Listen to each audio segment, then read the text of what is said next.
పిలిచి యెహోవా ఇశ్రాయేలులకు తన జనుల మీద నిన్ను రాజుగా అభిషేకించుటకై నన్ను పంపెను. యెహోవా మాట వినుము. సైన్యములకు అధిపతియగు యెహోవా సెలవిచ్చినదేమనగా, అమాలేకీయులు ఇశ్రాయేలులకు చేసినది నాకు జ్ఞాపకమే. వారి ఐగుప్తులో నుండి రాగానే అమాలేకీయులు వారికి విరోధులై మార్గమంది వారి మీదికి వచ్చింది కదా. కాబట్టి నీవు పోయి కనికరింపక అమాలేకీయులను హతము చేయించు.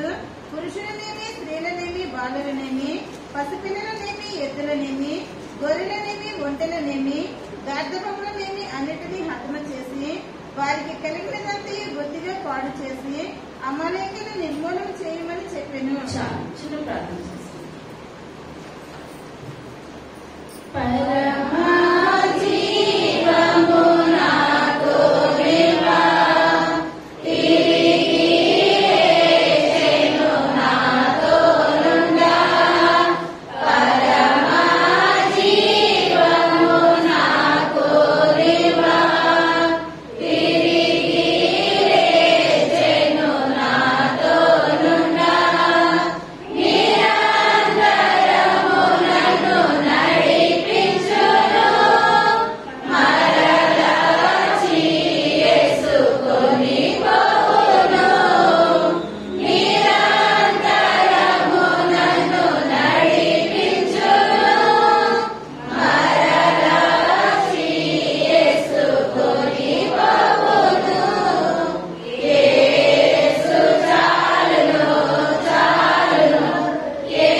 వాక్యం చెప్తున్నారు మరుగుపరచండి ప్రభావ. మీ యొక్క పరిశుద్ధాత్మ శక్తి చెప్పగలిగే శక్తిని నాకు దయచేయండి. వినగలిగే శక్తిని బిడ్డలందరికీ దయచేయండి అయ్యా. వాక్యానుసారణ జీవితాలు మా అందరికీ దయచేయండి ప్రభావ. వినబుద్ధిని మాకు దయచేయమని అడుగుతున్నాను తండ్రి. అయా గ్రహించే హృదయాన్ని మాకు దయచేయండి అయ్యా. అయా గ్రహించే మనసును మాకు దయచేయమని అడుగుతున్నాను రాజా. మీ వందనాలు నాయన. అయ్యా నాయన రానున్న దినాలు నాయన బైబిల్ ఎత్తబడిపోతాయి ప్రభు. అయ్యా మేము ఇప్పుడే తండ్రి సమయం ఉండగా నీళ్ళు చక్కబెట్టుకోమన్నారు ప్రభు. గ్రంథాలు మా దగ్గర ఉండగానే బాబు మీ యొక్క వాక్యం చదివి ఆయన మీ యొక్క సన్నిధిలో ప్రార్థన చేసి మీ యొక్క రెండవ రాకడికి ఎత్తబడే సంఘంగా మా సంఘంలో కృపను ధన్యతను దయచేయమని త్వరగా రాబోచున్న యేసయ్య నామములో పెట్టుకొనిచున్నాము తండ్రి. ఆమేన్. హల్లెలూయా. చదివి మళ్ళీ చదివి. ఒకానొక దినమున సమూయేలు సౌలును పిలిచి యెహోవా ఇశ్రాయేలులకు తన జనుల మీద నిన్ను రాజుగా అభిషేకించుటకై నన్ను పంపెను. యెహోవా మాట వినుము. సైన్యములకు అధిపతికి యెహోవా సెలవిచ్చినదేమనగా, అమాలేకీయులు ఇశ్రాయేలుకు చేసినది నాకు జ్ఞాపకమే. వారి ఐగుప్తులో నుండి రాగానే అమాలేకీయులు వారికి విరోధులై మార్గమందు వారి మీదికి వచ్చింది కదా. చాలా ఇక్కడ మనం చూసుకున్నట్లయితే సమూయేలు ఎవరితో మాట్లాడుతున్నాడండి? సౌలుతో మాట్లాడుతున్నాడు. ఏమని? దేవుని యొక్క మాట వినుము అంటే వింటున్నాడనా వినట్లేదనా? వినట్లేదు కనుక మనం ఒకసారి చెప్తాం, వినకపోతే మళ్ళీ ఏమంటాము? ఇంకొకసారి చెప్తాం. అయ్యో చెప్పినా నువ్వు మాట వినట్లేదు, ఒకసారి నా మాట విను, ఆలకించు. ఇక్కడ సౌలు మాట ఆలకించట్లేదు. సమూయేలు మళ్ళా గర్దిస్తున్నాడు. దేవుని యొక్క మాట నువ్వు ఆలకించాలి. నువ్వు దేవుని యొక్క మాట వ్యర్థంగా త్రోసివేయడానికి వీల్లేదు. ఎందుకంటే ఇశ్రాయేల్ ప్రజలు దేవుడు ఏర్పాటు చేసుకున్న బిడ్డలు 12 గోత్రాల వారు ఐగుప్తు నుంచి ఆ యొక్క కానాను వస్తూ ఉండదు. ఇప్పుడు ఎవరు అడ్డు వస్తున్నారండి? అమాలేకీయులు అడ్డు వస్తున్నారు. అమాలేకీయులు అడ్డు వచ్చి వాళ్ళని రాకుండా చాలా అడ్డు పెట్టారు కనుక వాళ్ళ మీద నువ్వేం చేయాలి? యుద్ధం చేయాలి, పగ తీర్చుకోవాలి. ఇప్పుడు ఎవరు మాట్లాడుతున్నారు? సమూయేలు. దేవుడు చెప్పిన మాట సమూయేలు సౌలుతో చెప్తున్నాడు. ఏమని? నువ్వు వాళ్ళ దగ్గరికి వెళ్ళి నువ్వు ఏది కనికరించుకో. చిన్న పిల్లలనేంటి, పెద్దవాళ్ళనేంటి, గొర్రెలనేంటి, ఎడ్లనేంటి, ప్రతి జంతువులు ఏం చేయాలి? నాశనం చేయాలి, చంపేయాలి. ఇప్పుడు మనకి ఎడ్ని చెట్టు చూసినా సరే ఇప్పుడు రాజులు ఏం చేస్తారంటే శేషం అన్నది ఉంచకూడదు అనమాట. చిన్న పిల్లలైనా ఏం చేస్తారో శేషం లేకుండా తీసేస్తారు. చిన్న పామునైనా పెద్ద గరితో కొట్టాలని ఉంటది గనక ఇప్పుడు వీళ్ళు ఏం చేస్తారు ఫ్యాషన్ ఏది కూడా కొంచెం ఇప్పుడు దేవుడే మాట్లాడుతున్నాడు. వాళ్ళు ఏమాత్రం కూడా మంచివారు కాదు. మీరు చిన్న పిల్లలతోటి ఆ యొక్క ఐగుప్తు నుంచి వస్తూ ఉంటుండగా వీళ్ళు మీకు ఏం ఇవ్వలేదు, మార్గాన్ని ఏమాత్రం కూడా ఇవ్వలేదు. మిమ్మల్ని చిన్న హింసలు చేశారు కనుక అప్పుడు ప్రతి ఒక్కరిని నువ్వు చంపేయాలి. ఇప్పుడు దేవుడే చంపేయాలని చెప్పినప్పుడు సౌలు ఏం చేయాలండి, చంపాలి. కానీ ఇప్పుడు అక్కడ దేవుడి యొక్క మాట సౌలు ఆలోచించట్లేదు. కాబట్టి నీవు పోయి కనికరింపగా అమాలేకీయులను హతము చేయుచు పురుషులనేమి స్త్రీలనేమి బాలులనేమి పసిపిల్లలనేమి ఎద్దులనేమి గొర్రెలనేమి ఒంటెలనేమి గార్ధబములనేమి అన్నిటినీ హతము చేసి వారికి కలిగినదంతా బొత్తిగా పాడు చేసి అమాలేకీయులను నిర్మూలన చేయమని చెప్పాను. చాలా ఇప్పుడు ఇదంతా కూడా నాశనం చేయమని సమూయేలు ద్వారా చెప్పినప్పుడు ఇప్పుడు ఎవరు మాట ఆలోచించట్లేదండి, సౌలు ఏమాత్రం కూడా మాట ఆలోచించట్లేదు. అది అధ్యాయం 9వ. సౌలును జనులను కూడి అపకును గొర్రెలలోను ఎడ్లలోను రొప్పిన గొర్రె పిల్లలు మొదలైన వాటిలోను మంచి వాటిని నిర్మూలన చేయక కడగా నుంచి పనికిరాని నీచ పశువులన్నిటిని నిర్మూలన చేసింది. అప్పుడు యెహోవా వాక్కు సమూయేలుకు ప్రత్యక్షమై ఇలాగ సెలవిచ్చెను, సౌలు నన్ను అనుసరింపక వెనుక తీసి నా ఆజ్ఞను గైకొనకపోయిన గనుక అతనిని రాజుగా నిర్ణయించినందుకు నేను పశ్చాత్తాపపడుచున్నాను. అందుకు సమూయేలు కోపావేశుడై రాత్రి అంతా యెహోవాకు మొరపెట్టుచుండెను. ఉదయం సమూయేలు లేచి సౌలును ఎదుర్కొనుటకు పోగా సౌలు కర్మెలునకు వచ్చి అక్కడ జయసూచకమైన శిలను నిలిపి తిరిగి గిల్గాలునకు పోయినన్న సమాచారం వినెను. తరువాత అతను సౌలు నద్దకు రాగా సౌలు యెహోవా వల్ల నీకు ఆశీర్వాదం కలుగును గాక, యెహోవా ఆజ్ఞను నేను నెరవేర్చుతాననగా సమూయేలు అలాగైతే నాకు వినబడుచున్న గొర్రెల అరుపులను ఎడ్ల అరుపులను ఎక్కడివి అని అడిగాను. అందుకు సౌలు అమలేకుల యొద్ద నుండి జనులు వీటిని తీసుకుని వచ్చింది. నీ దేవుడైన యెహోవాకు బలులు నర్పించుటకు జనుల గొర్రెలలోను ఎడ్లలోను మంచి వాటిని ఉండనిచ్చింది. మిగిలిన వాటిని అన్నింటినీ మేము నిర్మూలన చేసిమనగా సమూయేలు నీకు మాటలాడ పని లేదు, యెహోవా రాత్రి నాతో సెలవిచ్చిన మాట నీకు తెలియజేతును వినుమని సౌలుతో అనగా సౌలు చెప్పమనెను. అందుకు సమూయేలు నీ దృష్టికి నీవు అల్పుడవుగా ఉన్నప్పుడు ఇశ్రాయేలు గోత్రములకు శిరస్సు వైతివి. యెహోవా నిన్ను ఇశ్రాయేలు మీద రాజుగా అభిషేకించెను. మరియు యెహోవా నిన్ను సాగనంపి నీవు పోయి పాపాత్ములైన అమాలేకులను నిర్మూలన చేయుము. చాలు. ఇక్కడ మనం చూసుకున్నట్లయితే ఇప్పుడు ఇక్కడ సౌలు ప్రేమ చేయాలంటే ప్రతిదీ కూడా చంపేయాలి, నాశనం చేయాలి. ఆ గొర్రెలు ఎడ్లనన్నీ చూద్దాం. ఇప్పుడు సౌలు ఏది లేనప్పుడు అంటే గార్ధబల పోనీని నెతుక్కుంటూ వెళ్ళిన సౌలు ఇప్పుడు దేవుడు ఏం చేస్తాడు, రాజు కింద పట్టాభిషేకం చేస్తాడు. ఇప్పుడు అక్కడ దాని నుంచి బేర్షబా వరకు కూడా ఈ యొక్క సౌలే పరిపాలన చేస్తున్నాడు. ఇటువంటి ఇప్పుడు సౌలుకి ఇప్పుడు అక్కడ అమాలేకీయుల దగ్గర నుంచి తెచ్చిన గొర్రెలు ఎడ్లంత అవసరం అంటారా? ఏమాత్రం అతను కోరుకుంటే లక్షల కోట్ల కొద్ది దేవుడు అతని పాదాల ముందు వేసేస్తాడు, పడవేసేస్తాడు. కానీ ఇప్పుడు సౌలు ఏం చేస్తాడంటే అక్కడి నుంచి తెచ్చినవి అన్ని చంపేయాలని చెప్పినప్పుడు అమాలేకీయులతో యుద్ధం చేసి అక్కడి నుంచి గొర్రెలు మేకలు ఎడ్లన్నీ పట్టుకొని వచ్చి కొంచెం బక్కబక్కగా ఉన్నాయి, రేపో మాపో చనిపోతాయి అనుకున్నాయి అన్ని కూడా చంపేసేసి మంచి మంచి ఉన్నాయన్నీ కూడా పేరు చేస్తాడండి పక్కన పెట్టాడు. సమయాలు వచ్చేటప్పటికి గొర్రెల అరుపులు ఎడ్ల అరుపులు అన్ని వినపడుతూ ఉన్నాయి.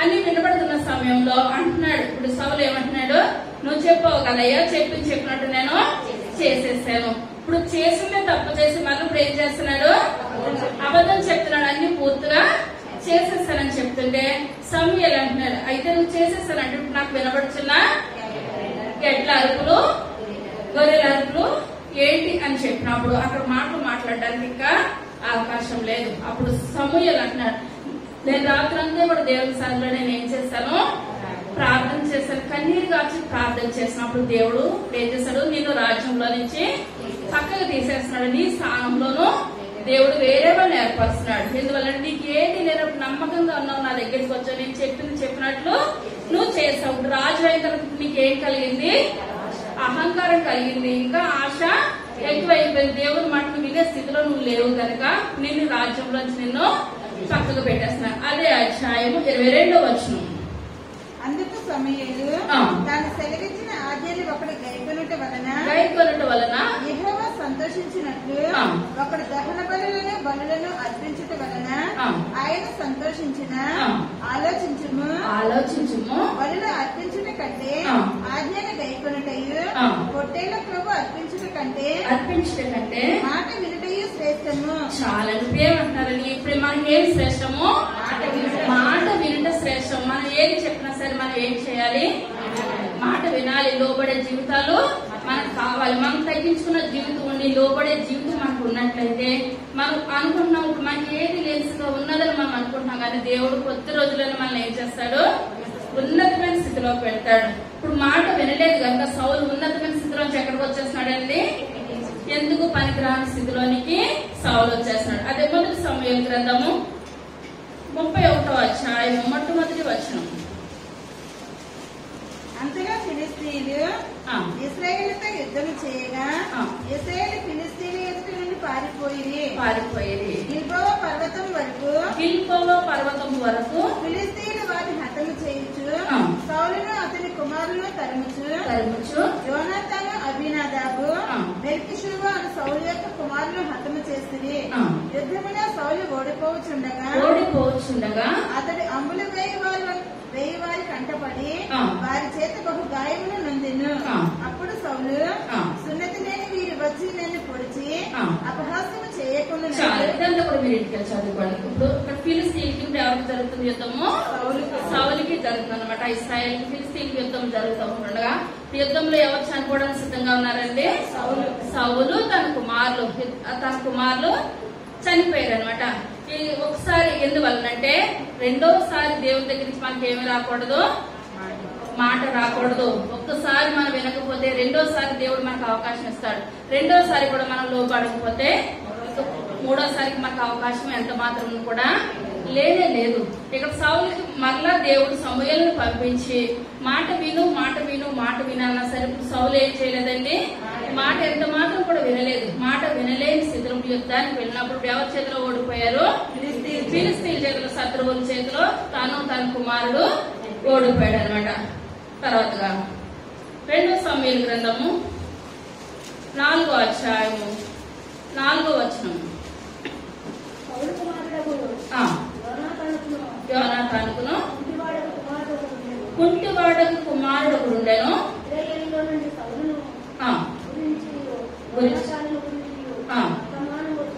వర్తమానము వచ్చినప్పుడు వాడు 5 ఏళ్లవాడు వాని దాది వాని ఎత్తుకొని పరుగున పారిపోగా కుంటివాడాయను.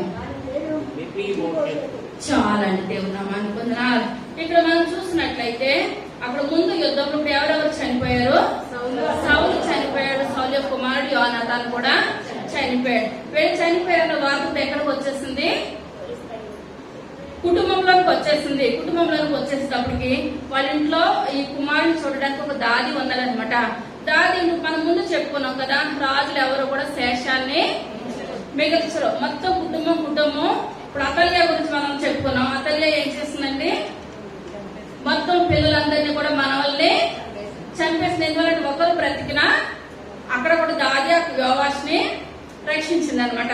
ఇక్కడ చూసుకున్నట్లయితే ఇప్పుడు దాది ఏం చేస్తుంది? నమ్మకంగా పనిచేసిన వాళ్ళ ఇంట్లో. అయ్యో ఇప్పుడు సౌలు చనిపోయాడు, సౌలు యొక్క కుమారుడు యోనాతాను చనిపోయాడు. ఇప్పుడు తర్వాత రాజ్యము మెఫీబోషెతే రావాలి. ఇప్పుడు వాళ్ళు వచ్చి ఇప్పుడు ఎక్కడికి వచ్చేస్తారు? నేరుగా మెఫీబోషెతు దగ్గరికి వచ్చేసి ఈ కుమారుని చంపేస్తారనుకొని దాది తొందరపడి ఏం చేస్తున్నారు? ఆ కుమారుడు వయసు ఎంత అండి? 5 సంవత్సరాలు. 5 సంవత్సరాల కుమారుని తీసుకొని ఎత్తుకొని తొందరగా మెట్లు దిగేస్తుంది. ఆ మెట్లు దిగేయడంలో కాలు జారి ఏం చేస్తుందంటే కుమారుణ్ణి పడేసేసింది. పుట్టి కుంటువాడా లేకపోతే తర్వాత వచ్చిందా కుంటుదనము? తర్వాత వచ్చింది కుంటుదనము. ఆ కింద పడేదానికి 2 కాళ్ళు ఏమైపోయి విరిగిపోయి అనమాట. ఆ విరిగిపోయినా సరే కుమారుని కూడా చంపేస్తారనుకుని దాది ఏం చేస్తుంది?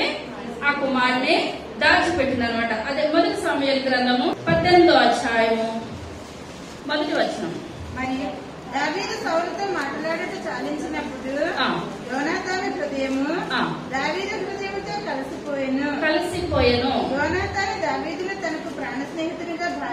చేసుకుని అతన్ని ప్రేమించెను. ఆ దినమున అతని తండ్రి ఇంటికి తిరిగి అతని వెళ్ళనీయక సౌలు అతనిని చేర్చుకొనెను. దావీదు తనకు ప్రాణ స్నేహితుడిని భావించుకొని అతనిని ప్రేమించుచు యోనాతాను అతనితో నిబంధన చేసుకొనెను. మరియు యోనాతాను తన దుప్పటిని, తన కత్తిని, తన విల్లును, నడికట్టును తీసి దావీదులకు ఇచ్చెను. దావీదు సౌలు తనను పంపిన చోటకెళ్ళను పోయి సుబుద్ధి కలిగి పని చేసుకుని వచ్చిన కనుక సౌలు యోధుల మీద అతనిని నియమించెను.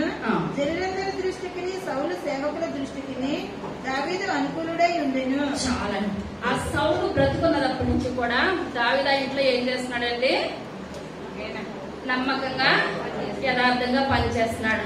ఒక్కొక్కటి గమనిస్తున్నాడు సౌలు. గమనించినప్పుడు ముందు చిన్న పని ఇచ్చినప్పుడు ఆ పనిలో అతను ఎలాగున్నాడు? దావీదు నమ్మకంగా ఉన్నాడు. ఎప్పుడైతే నమ్మకంగా ఉన్నాడు, సౌలు సేవకుల మీద అధిపతిగా నియమించాడు. ఒక్కొక్క పోస్టు పైకి వెళ్తుంది. ఎక్కడికి వెళ్ళినా సరే సుబుద్ధి కలిగి ఏం చేస్తున్నాడు? జీవిస్తున్నాడు. ఈ సుబుద్ధి కలిగి జీవిస్తుంటే ఇప్పుడు ఇంట్లో తండ్రి మాట్లాడతారు కదా, మాట్లాడినప్పుడు ఆ యొక్క సౌలు యొక్క కుమారుడు యోనాతాను, అయ్యా దావీదు చాలా మంచిగా ఉన్నాడు, యథార్థంగా ఉన్నాడు తన తండ్రి చెప్తుంటే ఆలకించినప్పుడు ఒకనొక దినాన్న ఆ యోనాతాను దావీదు ఏం చేస్తారండి? మాట్లాడుకున్నారు, కలుసుకున్నారు. ఎప్పుడైతే మనసు విప్పి వాళ్ళు ఒకరికొకరు మాట్లాడుకున్నారో దావీదు హృదయం యోనాతాను హృదయం ఏమైపోయింది? ఒకటి అయిపోయింది, కలిసిపోయింది. ఇప్పుడు కలిసిపోవడానికి ఇప్పుడు యోనాతాను రాజుగారి యొక్క కుమారుడు, దావీదు గొర్రెలు కాసుకునేవాడితో ఆ రాజు కుమారుడు స్నేహం ఉంటదంటారా? ఎంత మాత్రం కూడా స్నేహము ఉండదు. ఇప్పుడు మనం ఉన్న వాళ్ళతో స్నేహం చేస్తారు, లేని వాళ్ళతో స్నేహం చేస్తారు. ఇక్కడ చూసినట్లయితే ఒక రాజుగారి కుమారుడు ఎవరితో స్నేహం చేస్తున్నాడండి? గొర్రెలు కాస్తుంది దావీదుతో స్నేహం చేస్తారు. వాళ్ళిద్దరు హృదయాలు ఏమైపోయి ఒకటిగా కలిసిపోయి ఒకరినొకరు విడవలేని స్థితిలో ఉన్నారు. ఆ ఉన్న స్థితిలో ఇప్పుడు రాను కింద చదివేటప్పుడు సౌలు 1000 కొలది, దావీదు 10,000 కొలది ఎప్పుడైతే చెప్పారో చెప్పిన కంటే కూడా సౌలులో ఇప్పుడు ఏం కలిగింది? కోపము, అసూయ కలిగింది. ఇప్పుడు దావీదే రాజు కింద అయిపోతాడు, నేను పక్కకు వెళ్ళిపోతానని దావీదుని చంపాలి అనుకున్నప్పుడల్లా కూడా ఎప్పుడైతే దావీదుని చంపాలని అనుకుంటున్నాడో తన తండ్రి, ఆ యోనాతాను దావీదు దగ్గరకు వచ్చి ఏం చెప్తున్నాడు? నా తండ్రి నిన్ను చంపాలనుకుంటున్నాడు, నేనుండగా నిన్ను చంపడానికి ఏమాత్రం వీలు లేదు. ఎందువల్లంటే నాకు ఏం చేయాలనుకున్న నా తండ్రి నాకు ప్రతి మాట చెప్తాడు, చెప్పకుండా ఏ మాట కూడా నా తండ్రి చేయడు అని ప్రతిదీ కూడా దావీదు ధైర్యం ఇచ్చి, నా తండ్రి తర్వాత నువ్వు రాజు అవుతావు, నేను నీకు సహకారిని అవుతాను. ప్రతి విషయంలో రాజుగారి కొడుకు ఏమవుతాను అంటున్నాడో? సహకారిని అవుతాను, నువ్వే రాజు అవుతావు, నేను సహకారిని అవుతాను, నువ్వేమీ బాధపడకు, నిన్ను ఎవరు కూడా చంపడానికి వీలు లేదని ప్రతి విషయము ఆ యోనాతాను దావీదుతో మాట్లాడుతున్నాడు. ఎందువల్ల అంటే దావీదు అబద్ధం ఆడటం గాని మోసం చేయడం గాని ఎంత మాత్రం కూడా దావీదు జీవితంలో లేవు. దేవుడు అంటున్నాడు దావీదుని, నా చిత్తానుసారుడైన మనుష్యుడు. అపొస్తలుల కార్యాలు 13వ అధ్యాయము 22వ వచనం. తరువాత అతనిని తొలగించి దావీదును వారికి రాజుగా ఏర్పరచెను. మరియు ఆయన నేను యెషై కుమారుడైన దావీదును కనుగొంటిని, అతడు నా ఇష్టానుసారుడైన మనుష్యుడు, అతడు నా ఉద్దేశములన్నీ నెరవేర్చునని చెప్పి అతనిని గూర్చి సాక్ష్యం ఇచ్చెను. అతని సంతానము చాలా ఎవరు సాక్ష్యం ఇస్తున్నారు? దేవాది దేవుడే సాక్ష్యం ఇస్తున్నాడు. అతడు నా చిత్తానుసారుడైన మనుషుడు. దేవుడు ఎవరి చిత్తం నెరవేరుస్తున్నాడండి? దావీదు దేవుని చిత్తం, మానవుల చిత్తం కూడా కాదు. దేవుడు ఏదంటే అది చేస్తున్నాడు. మరి ఇదే మాట సౌలు అనిపించుకున్నాడా? ప్రవక్త వచ్చి చెప్పినా సరే ఆ యొక్క సౌలు ఏమాత్రం కూడా మాట వినే స్థితి ఎంత మాత్రం కూడా లేనే లేదు. అది 2వ సమూయేలు గ్రంథము 9వ అధ్యాయము మొట్టమొదటి వచనం. యోనాతానును బట్టి నేను ఉపకారము చూపుటకు సౌలు కుటుంబంలో ఎవడైనా కనడాయని దావీదు అడిగెను. సౌలు కుటుంబంలో సేవకుడకు సీబా అను ఒకడుండగా వారు అతనిని దావీదు వద్దకు పిలువనంపిరి. రాజు సీబావు నీవే కదా అని అడుగగా అతడు నీ దాసుడు నేనే సీబాను అనెను. రాజు యెహోవా నాకు దయచూడు చూపినట్లుగా నేను ఉపకారం చేయుటకు సౌలు కుటుంబంలో ఎవడైనా ఒకరు శేషించి ఉన్నాడా అని అతనిని అడుగగా శివా యోనాతానుకు కుంటివాళ్ళు గల కుమారుడు ఒకడు ఉన్నాడని రాజుతో మనవి చేశాను. చాలా ఇక్కడ మెఫీబోషెతు అనగా అర్థం ఏంటంటే సిగ్గును నాశనము కలుగును. ఏంటంటే మెఫీబోషెతు అనగా సిగ్గును నాశనము చేసేవాడు అనమాట. మెరీబయలు అనగా తిరుగుబాటు. మెరీబయలు అనగా ఏంటంటే తిరుగుబాటు. మెఫీబోషెతు అనగా సిగ్గును నాశనము చేసేవాడు. తర్వాత అతడు ఎక్కడ ఉన్నాడని రాజు అడుగగా శివ చిత్తగించుము అతడు లోదెబారులో అమ్మేయేలు కుమారుడకు. అక్కడ లోదెబారు అనగా ఏ ప్రాంతంలో ఉన్నాడండి మెఫీబోషెతు? లోదెబారు అనగా పచ్చిక లేని స్థలము, మేత లేని స్థలము. ఇప్పుడు ఎవరు కుమారుడు ఉన్నాడు అక్కడ? పచ్చిక లేని స్థలంలో, మేత లేని స్థలంలో యోనాతాను కుమారుడు, రాజుగారి కుమారుడు ఎక్కడున్నాడు? పచ్చిక లేని స్థలము. లోదెబారు అనగా ఏంటండి? పచ్చిక లేని స్థలము, మేత లేని స్థలము, తినడానికి తిండి లేని స్థలంలో ఇప్పుడు ఎవరున్నారు? మెఫీబోషెతు ఉన్నాడు. ఆ పచ్చిక లేని స్థలం, మేత లేని స్థలంలో ఎవరింటి దగ్గర ఉన్నాడు? మాకీర్ ఇంట ఉన్నాడు అనమాట. మాకీర్ అనగా అప్పుల ఇల్లు. ఇప్పుడు అప్పుల ఇంట్లో ఎవరున్నారు? మెఫీబోషెతు. అక్కడ మాకీర్ అనగా నల్లని వాడు, అప్పుల ఇల్లు, అమ్మబడిన వాడు. మూడు ఏమన్నా బాగున్నాయంటారా? ఏది కూడా బాగాలేదు. ఎవరు మనవుడు ఉన్నాడు అక్కడ? సౌలు మనవుడు ఉన్నాడు అనమాట. సౌలు యొక్క కుమారుడు యోనాతాను, యోనాతాను యొక్క కుమారుడు మెఫీబోషెతు. మెఫీబోషెతు అనగా అర్థం ఏమని చెప్పాను? సిగ్గును నాశనమును. ఆ మాటే మెఫీబోషెతు అన్నప్పుడు సిగ్గుకరమైన ప్రదేశంలో అతను ఎక్కడున్నాడు? ఉన్నాడు అనమాట. అక్కడ లోదెబారు అనగా ఏంటండి? పచ్చిక లేని స్థలము, మేత లేని స్థలం. ఎవరింట్లో ఉన్నాడు? మాకీర్ ఇంట్లో ఉన్నాడు. మాకీరు అనగా అప్పుల ఇల్లు. ఇప్పుడు మనం ఎవరైనా అప్పుల ఇంటికి వెళ్ళి 10 రోజులు ఉంటామని అంటే బాగుంటది అంటారా? తెల్లారేసి 10 మంది అప్పుల వాళ్ళు వస్తుంటే మనమే 10 రోజులు ఉంటామన్న ఒక రోజుకే ఏదో పని మీద ఉందామని అనుకున్నాను, కానీ ఇప్పుడే ఫోన్ వచ్చింది, వెళ్ళిపోతున్నాం. ఎందువల్లంటే ఆదివారం ఒకరు, సోమవారం ఒకరు, మంగళవారం ఒకరు ఫైనాన్షియల్ వచ్చేటప్పటికి ఆ వచ్చిన చుట్టాలకే బెదిరి పుట్టేస్తారు. 4 రోజులు ఏలేమని తిరిగి మళ్ళా అప్పు అడుగుతారేమని భయపడతారు అనమాట. ఇప్పుడు ఇక్కడ రాజుగారి యొక్క మనవడు ఇప్పుడు ఎవరింట్లో ఉన్నాడు? మాకీర్ ఇంట్లో ఉన్నాడు. తర్వాత అప్పుడు రాజైన దావీదు మనుషుల్ని పంపి లోదెబారులో ఉన్న అమ్మేయేలు కుమారుడకు మాకీరు ఇంట నుండి అతనిని రప్పించెను. సౌలు కుమారుడైన యోనాతానుకు పుట్టిన మెఫీబోషెతు రాజు వద్దకు వచ్చి సాగిలపడి నమస్కారం చేయగా దావీదు రాజు యెహోవా నాకు దయ చూపినట్లుగా నేను ఉపకారం చేయుటకు సౌలు కుటుంబంలో ఎవడైనా ఒకడు శేషించి ఉన్నాడా అని అతనిని అడుగగా శివ యోనాతానుకు కుంటివాళ్ళు గల కుమారుడు ఒకడు ఉన్నాడని రాజుతో మనవి చేశాను. అతడెక్కడ ఉన్నాడని రాజు అడుగగా శివ చిత్తగించుము అతడు లోదెబారులో అమ్మేయేలు కుమారుడకు మాకీరు ఇంట ఉన్నాడని రాజుతో అనెను. చాలా షేబ అనగా నియమింపబడిన వాడని అర్థము. షేబ అనగా ఏంటండి? నియమింపబడిన వాడని. ఇప్పుడు సౌలు చనిపోయాడు. సౌలు కుమారుడైన యోనాతాను కూడా చనిపోయాడు. చనిపోయిన తర్వాత ఈ కుమారుని చంపేసరికి మెఫీబోషెతు దాడి ఏం చేసింది? దాచేసింది. దాచేసిన సంగతి ఎవరికి తెలవదని అనుకున్నారు. ఇప్పుడు దావీదు సింహాసనం ఎక్కేసాడు. ఇప్పుడు ఎవరు చూసినా సరే ఇప్పుడు రాజు ఏముండరు? శేషం ఉంచుతారు అనమాట. శేషం ఉండకుండా చంపేస్తారు. వాళ్ళ తరంలో ఎవరెవరైతే ఉన్నారో మొత్తము ఆడవాళ్ళంటే మగవాళ్ళంటే మొత్తం కూడా చంపేస్తారు. ఇప్పుడు దావీదు మహారాజు సింహాసనం ఎక్కాడు. సింహాసనం ఎక్కిన తర్వాత అప్పుడు మనకు ఎలక్షన్ జరిగిన రిజల్ట్ వస్తాయి. ఇప్పుడు వాళ్ళ ముందు నేను గెలిచిన వెంటనే నేను పలానాది చేస్తాను, పలానా దాని మీద నేను సంతకం పెడతానని చెప్తారు. పెట్టినట్టు 1-2 కొద్ది గొప్ప అయిన వాళ్ళు చేస్తారు. ఇప్పుడు దావీదు సింహాసనం ఎక్కాడు. సింహాసనం ఎక్కిన తర్వాత ఫస్ట్ ఉంటేనే ఇప్పుడు ఏమన్నాడు? యోనాతానుని బట్టి నేను ఉపకారం చేయాలన్నాడా, అపకారం చేయాలన్నాడా? ఉపకారం చేయాలి. నేను ఉపకారం చేయడానికి వాళ్ళ ఇంట్లో ఎవరైనా శేషించి ఉన్నారా? వేడైనా అనుకోవచ్చు, ఒకవేళ మంచి చేయొచ్చు, లేకపోతే చంపేయచ్చు అని అనుకోవచ్చు. కానీ దావీదు మనసును బట్టి ఏమాత్రం మనస్తత్వం రాలేదు. అక్కడ షేబా అన్న అతను ఉన్నాడు. అతనికి సౌలు కుటుంబం గురించి అన్ని విషయాలు కూడా తెలుసు అని చెప్పినప్పుడు షేబాను కబురు పెట్టారు.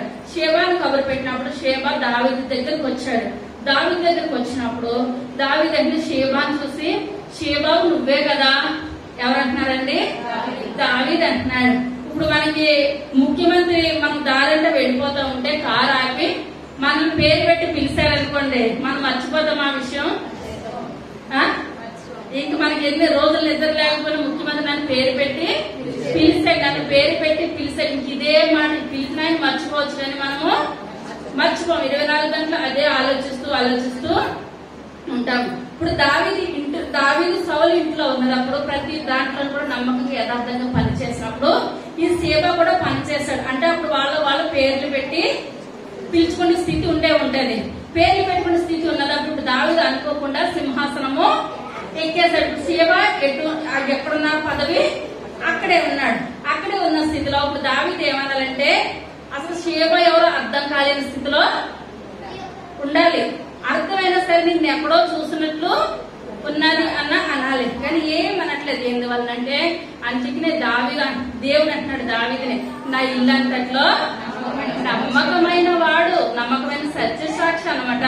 ప్రతి విషయంలో నమ్మకంగా ఉన్నాడు, యథార్థంగా ఉన్నాడు. అతను షేబాను చూసిన వెంటనే ఇప్పుడు ఏమంటున్నాడు దావీదు, షేబావు నువ్వే కదా అని చెప్పినప్పుడు అయ్యా నేనేనయ్యా షేబాను నేనే. మరి ఎక్కడున్నాడు మెఫీబోషెత్ అంటే మాకీరు ఇంటి దగ్గర ఉన్నాడు, లోదేబారులో ఉన్నాడు, మేతలేని స్థలంలో ఉన్నాడు, తినడానికి తిండలేని స్థలంలో ఉన్నాడు, అప్పులు చేస్తున్న వాళ్ళ ఇంట్లో అతను ఉన్నాడు అని చెప్పేటప్పుడు దావీదు అంటున్నాడు ఇప్పుడు అతను మన దగ్గరికి తీసుకురా. దేవుని నామాన్ని పొందనాలు. ఇప్పుడు మనం ఏం చేయాలంటే ప్రతి విషయంలోనూ కూడా ఆ గడిచిన జీవితాన్ని మనం గుర్తు చేసుకున్నట్లయితే దేవుడు మనల్ని ఏం చేస్తాడు, రానున్న జీవితంలో ఉన్నతమైన స్థితిలో దేవుడు పెట్టడానికి సిద్ధంగా ఉంటాడు. అయిపోయి మనం ఏమాత్రం కూడా ఎప్పుడు కూడా మర్చిపోయే స్థితి మన జీవితంలో ఉండదు. జీవిత కాలం కూడా దేవుడు చేసిన మేలును మనము జ్ఞాపకం చేసుకుంటూనే ఉండాలి. తర్వాత అప్పుడు రాజైన దావీదు మనుషులను పంపి లోదెబారులో ఉన్న అమ్మయేలు కుమారుడగు మాకీరు ఇంటి నుండి అతని రప్పించెను. సౌలు కుమారుడైన యోనాతానుకు పుట్టిన మెఫీబోషెతు దావీదు వద్దకు వచ్చి సాగిలపడి నమస్కారం చేయగా దావీదు మెఫీబోషెతు అని అతన్ని పిలిచినప్పుడు అతడు చిత్తము దాసుడైన నేనున్నానెను. అందుకు దావీదు నీవు భయపడవద్దు, నీ తండ్రి అయిన యోనాతాను నిమిత్తము నిజముగా నేను నీకు ఉపకారం చూపి నీ పితరుడైన సౌలు భూమి అంతయు నీకు మరలా ఇప్పింతును, మరియు నీవు సదాకాలము నా బల్ల యొద్దనే భోజనము చేయుదువని సెలవీయగా. చాలండి. ఇప్పుడు ఇప్పుడు మెఫీబోషెతు వచ్చినప్పుడు అతనిలో చాలా భయము కలుగుతాడు అనమాట. ఎందుకంటే నన్ను కూడా చంపేస్తారు, ఇలా చంపేస్తారంటే దాది ఏం చేస్తుందంటే పరుగు వేలతో కుమారుడిని పడేసింది అనమాట. కంగారులో పడేసేసింది. మళ్ళీ అలాగే పడేసేసింది. ఏ కుంటువాడినో నేను ఇప్పుడు ఎక్కడున్నానో మాకీరు ఇంటి దగ్గర ఉన్నాను, అక్కడ ఏదో భోజనం పెడుతుంటే పెట్టిన దాన్ని తిని నేను పడుంటున్నాను.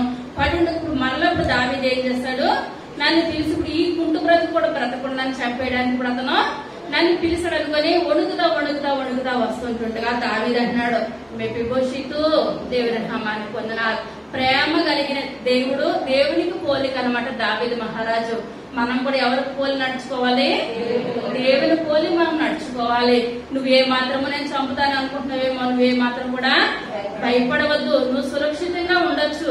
మళ్ళీ ఎక్కడ నేను భోజనం చేస్తే నా బల్ల పక్కనే నువ్వు సదాకాలము, ఒకరోజు కాదు 2 రోజులు కాదు, సదాకాలము కూర్చొని నువ్వు నీ జీవిత కాలం అంతా కూడా నా బల్ల యొద్దనే నువ్వు భోజనం చేయాలి. మళ్ళీ అది కూడా కాకుండా మీ తాత సంపాదించిన సౌలు భూమంతయు కూడా నీకే ఇచ్చేస్తాం. సౌలు భూమంతయు ఇచ్చినప్పుడు మరి ఆ భూమిని పెట్టి అతను తినొచ్చు కదండి.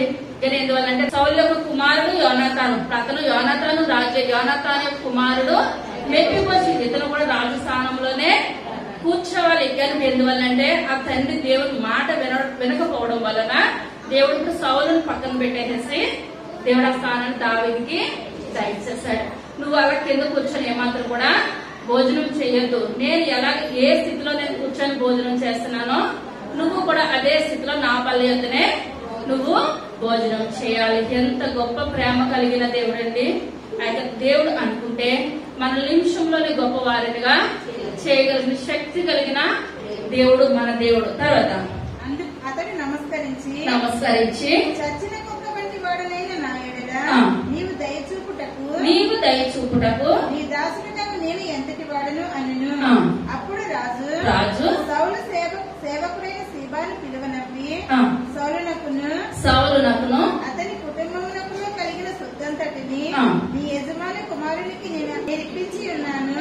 కాబట్టి నీవును నీ కుమారులను నీ దాసులను అతని కొరకు ఆ భూమిని సాగుబడి చేసి నీ యజమాని కుమారునికి భోజనమునకై ఆహారం కలుగునట్లు నీవు దాని పంట తేవలను. చాలండి. ఇప్పుడు ఏమంటున్నాడండి, సేబాన్ని పిలిచి ఇప్పుడు వరకు మీరు సాగుబడి చేస్తున్నారు కదా, అలా ఎప్పుడులాగే మీరే సాగుబడి చేసి ఆ పంట అంతా ఎవరింటికి వెళ్ళిపోవాలి? మేపిపోషేటి ఇంటికి ఆ పంట వెళ్ళిపోవాలి. కానీ అతను నా బల్ల యొద్దనే భోజనం చేస్తాడు. ఎన్ని ఎకరాల భూమి ఉందో అన్ని ఎకరాల భూమి పంట కూడా ఆయనకి ఇచ్చేసాడని దావీదు షేబాతో చెప్తున్నాడు అనమాట. తర్వాత నీ యజమాని కుమారుడైన మెఫీబోషెతు ఎల్లప్పుడూ నా బల్ల యొద్దనే భోజనం చేయునని సెలవిచ్చెను. ఈ సీబాకు 15 మంది కుమారులను 20 మంది దాసులను ఉండిని. నా ఏలిన వాడకు రాజు తన దాసునికి ఇచ్చిన యాజ్ఞ అంతటి చొప్పున నీ దాసుడనైన నేను చేసేదనని సీబా రాజుతో చెప్పెను. కాగా మెఫీబోషెతు రాజకుమారుల్లో ఒకడైనట్టుగా రాజు బల్ల యొద్దనే భోజనము చేయుచుండెను. మెఫీబోషెతునికి ఒక చిన్న కుమారుడుండెను. వాని పేరు మీకా. మరియు సీబా ఇంటిలో కాపురమున్న వారందరూ మెఫీబోషెతునికి దాసులుగా ఉండిరి. మెఫీబోషెతు యెరూషలేములో కాపురముండి సదాకాలము రాజు బల్ల యొద్ద భోజనము చేయుచుండెను. చాలా ఎక్కడ భోజనం చేస్తున్నాడంటే సదాకాలము రాజు బల్ల యొద్దే భోజనం చేస్తున్నాడు. పాత నిబంధన గ్రంథంలో కనుక మనం చూసుకున్నట్లయితే అవయవ లోపాలు కలవారు ఎవరు కూడా ఎవరి దగ్గరికి వెళ్ళకూడదు, రాజుగారి దగ్గరికి ఎంత మాత్రం కూడా వెళ్ళకూడదు. దేవి గ్రంథము 21వ అధ్యాయము 18వ వచనం. ఏలయనగా ఎవరి ఏదో కళంకముండును వాడి గుడ్డివాడే గాని కుంటివాడే గాని ముక్కిడివాడే గాని విపరీతమైన అవయవములు గలవాడే గాని కాలైనను చేయిన విరిగిన వాడే గాని గునివాడే గాని గుజ్జువాడే గాని కంటిలో పువ్వు గలవాడే గాని గజ్జి గలవాడే గాని చిరుగుడు గలవాడే గాని వృషణములు నలిగిన వాడే గాని సమీపించకూడదు. యాజకుడైన అహరోను సంతానంలో కళంకము గల ఏ మనుషులను యెహోవాకు హోమద్రవ్యములను అర్పించుటకు సమీపింపకూడదు. వీళ్ళు ఎవరి దగ్గర రాకూడదండి, రాజు దగ్గర. అసలు ఆ గదిలోనే రాజుగారు వస్తున్న ప్రాంతంలోనే వీళ్ళెవ్వరూ కూడా కనబడకూడదు. కానీ దావీదు అలాగ అనుకున్నాడా? ఏ మాత్రం కూడా అనుకోలేదు. దావీదు ఎప్పుడు భోజనానికి బల్ల దగ్గర కూర్చున్నా మెఫీబోషెతు ఎక్కడున్నాడు అని అడిగేవాడు అనమాట. అదే అటువంటి గొప్ప ప్రేమ ఎవరికి ఉందండి? దావీదు మహారాజుకు ఉన్నది. యెషయా గ్రంథము 1వ అధ్యాయము 2వ వచనం. యెహోవా మాట్లాడుచున్నాడు. ఆకాశమా ఆలకించుము, భూమి చెవియొగ్గుము. నేను పిల్లల్ని పెంచి గొప్పవారిగా చేసి తిని వారు నా మీద తిరుగుబడి ఉన్నారు. ఎద్దు తన కామాన్ని నెరుగును, గాడిద సొంత వారి తోటి తెలుసుకొనును. ఇశ్రాయేలుకు తెలివి లేదు, నా తెలివిని యోచింపరు. పాపిష్టి జనమా, దోషభరితమైన ప్రజలారా, దుష్ట సంతానమా, చెరుపు చేయి పిల్లలారా, మీకు శ్రమ. చాలండి. ఇదంతా కూడా దేవాతి దేవుడు మాట్లాడుతూ ఉన్నాడు. మనం ఎవరి మాట ఆలోచించట్లేదు, దేవుని మాట ఎంత మాత్రం కూడా ఆలోచించట్లేదు. ఇప్పుడు ఎవరెవరి మాట ఆలోచించారండి? దావీదు దేవుని మాట ఆలోచించాడు. దేవుడే సాక్ష్యం చెప్తున్నాడు, నా చిత్తానుసారుడైన మనుష్యుడు. మన గురించి దేవుడు, మన గురించి కూడా దేవుడు సాక్ష్యం ఇవ్వాలి. సాక్ష్యం ఇవ్వాలంటే మన జీవితం ఎలా ఉండాలి? దేవుని సన్నిధిలో యథార్థంగాను, నమ్మకంగా, న్యాయంగా ఉన్నట్లయితే దేవుడు దావీదుకి ఇచ్చిన సాక్ష్యము మనకి కూడా ఇవ్వడానికి చూస్తాడు. మనకి ఏ సాక్ష్యం ఇస్తున్నాడంటే దేవుడు, నా పిల్లలు ఏమాత్రం కూడా మాట వినరు మాట వినరు మాట వినరు. వినలేని పిల్లలు వచ్చారు, వినలేని పిల్లలు వచ్చారు. మనకి కూడా మాట వినలేని పిల్లలు వచ్చినప్పుడు మనకు కూడా చాలా బాధ అనిపిస్తుంది. ఇప్పుడు దేవాదేవుడు మన గురించి కన్నీరు కారుస్తున్నాడు. దావీదు గురించి సంతోషించిన దేవుడు మన గురించి కన్నీరు కారుస్తున్నాడు. బెత్షెబా విషయంలో తప్ప దావీదు ఏ విషయంలోనూ కూడా పాపం అన్నది చేయలేదు. ఇప్పుడు మనము కూడా మనం ఏం చేయాలి? ప్రభా, దావీదు ఎటుగా మీ చిత్తానుసారంగా జీవించాడో, 2 కాళ్ళు కుంటువైన బల్ల దగ్గర కూర్చొని సదాకాలం ఎదువాలంటే అంత మంచి మనసు దావీదుకి ఇచ్చావు ప్రభా. నేను కూడా ఎలా ఉండాలి? మంచి మనసు కలిగి జీవించాలని మనం ప్రార్థన చేయాలి. చివరగా లోక సువార్త 19వ అధ్యాయము 10వ వచనం.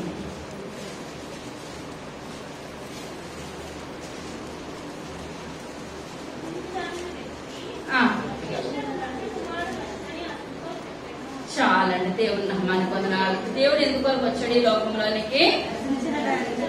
నశించిన దానిని రక్షించడానికి మనిషి కుమారుడు లోకంలో మనం నశించిపోతున్నాం. ఇంకా దేవుడు మన కొరకు ఈ లోకంలోనికి వచ్చాడు అనమాట. సౌలు ఎంత చెప్పిన మాట వినే స్థితి లేనే లేదు. రాజు ఒక్కొక్కరు దేవుడిని ఏమాత్రం కూడా లోబడే జీవితాలు లేనప్పుడు దేవుడు అనుకున్నాడు, ఇంకా ప్రవక్తలను పంపి వాళ్ళని పంపి వీళ్ళని పంపడం కాదు, కానీ నేనేం చేయాలి? నేనే ఈ లోకంలోనికి వచ్చి ప్రతి ఒక్కరిని కూడా రక్షించాలి అని అనుకుని దేవుడు ఈ లోకంలోనికి వచ్చి మనందరి కొరకు ప్రాణం పెట్టి తిరిగి లేచిన దేవుడు. మనం ఆయన యొక్క శరీరాన్ని తీసుకుంటున్నాము, ఆయన యొక్క రక్తాన్ని తీసుకుంటున్నాము. మనం ఎలా ఉండాలండి? నీతిగాను, యథార్థంగాను, న్యాయంగాను. దావీదు ఎటీగా జీవించడం మనం కూడా ఏం చేయాలి? అదే దారిలో జీవించినట్లయితే అక్కడ దావీదు గురించి ఆయన నా చిత్తానుసారుడైన మనుషుడని దేవుడు ఎలా చెప్పాడో మన గురించి కూడా దేవుడు ఆ విధంగా చెప్పాలి. చిన్న ప్రార్థన చేసుకుందాం. సర్వశక్తి కలిగిన తండ్రి, కృప కలిగిన తండ్రి, దయగలిగిన ఆయన, మీ యొక్క దయగలిగిన శ్రేష్టమైన నామాన్ని బట్టి ప్రభా లెక్కలేని వందనాలు స్తోత్రాలు స్తుతులు చెల్లించుకుంటున్నాను తండ్రి. జీవం కలిగిన దేవ, గొప్ప దేవ, సహాయం దయచేయండి అయ్యా. నాయన దావీదు సింహాసనం ఎక్కిన తర్వాత ఎవరైనా అయితే ప్రభా మీ విభోషితులు చంపుతానని అంటారు తండ్రి. అయ్యా దావీదైతే ఆ విధంగా అనలేదు ప్రభా. అయ్యా మొట్టమొదటిగా యోనాతాను కుటుంబంలో ఎవరైనా ఉన్నారా అని చెప్పినప్పుడు, పుట్టుకాళ్ళు కలిగిన మీ విభోషితులు ఉన్నదని చెప్పినప్పుడు ప్రభా అతని పిలువని అనిపించారు ఆయన.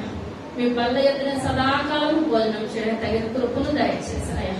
అప్పుడు అతను మేత లేని స్థలంలో ఉన్నాడు ప్రభా. అయ్యా ఎందుకు పనికిరాని స్థితిలో ఉన్నాడు తండ్రి. అతని బాబు ఉన్నతమైన స్థితిలో ఇచ్చి ప్రభా సౌలు భూమంతి అతనికి ఇచ్చారయ్యా. అయ్యా పంటంతా ప్రభా భవిష్యత్తు గృహానికి ఇవ్వడానికి పిలిచిన కృపను బట్టి ధన్యతను బట్టి మీకు వందనాలు చెల్లించుకుంటున్నాను. వాక్యం మమ్మల్ని అందరినీ మీరు ధైర్యపరచండి అయ్యా, బలపరచండి ప్రభా. ఒకవేళ మేత లేని స్థితిలో ఉన్నారేమో ప్రభా, అప్పుల బాధల్లో ఉన్నారు తండ్రి, అనారోగ్య స్థితిలో ఉన్నారేమో ప్రభా. అయ్యా ప్రతి ఒక్కరి కన్నీరు కాచి ప్రార్థన చేయొచ్చు కదండి. మా ప్రార్థనలు ఆలకించే దేవుడు ఆయన, అంగీకరించే దేవుడు తండ్రి. అందరిని బట్టి మీకు వందనాలు చెల్లించుకోవచ్చు. అందరినీ మా అందరికి విన బుద్ధిని దయచేయండి అయ్యా. గ్రహించగలిగిన హృదయాన్ని అందరికీ దయచేయండి తండ్రి. అయ్యా మీరు మాట్లాడుతున్నారు తండ్రి, నా బిడ్డలు ఏమాత్రం కూడా మాట ఆలకించే స్థితిలో లేదని మాట్లాడుతున్నారు. అటు రీతిగా కాదు ప్రభా. మా సంఘం మీ మాట వినే సంఘం ప్రభా, మీకు లోబడే సంఘం ఆయన. అటు రీతిగా మేమందరం జీవించే గొప్ప కృపను దయచేయండి. ఇంకా జరగబోయే కార్యక్రమం అంతట్లో కూడా ఆయన మీరే ఉంది, మీరే మాట్లాడి మాకు అంత ప్రభావాలు పొందమని త్వరగా రాబోతున్న ఏ స్థాయి నా పెట్టి పెట్టుకుంటున్నాము.